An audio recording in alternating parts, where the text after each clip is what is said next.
ជាដំបូងក៏សូមធ្វើការគោរពជម្រាបសួរទៅកាន់ពុកម៉ែបងប្អូនហើយនិងប្រិយមិត្តទាំងអស់គ្នាដែលបានចូលមកទស្សនានៅតម្រុយឆ្នោតនៅវីដេអូមួយនេះហើយក៏ដូចជាសពមួយដងបើពុកម៉ែបងប្អូន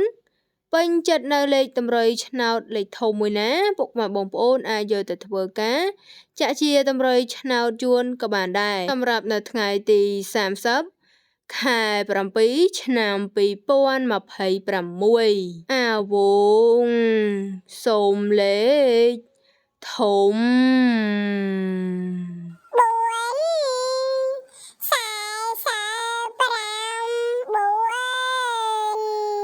អាវង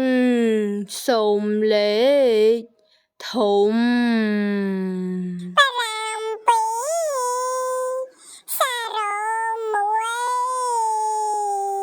អា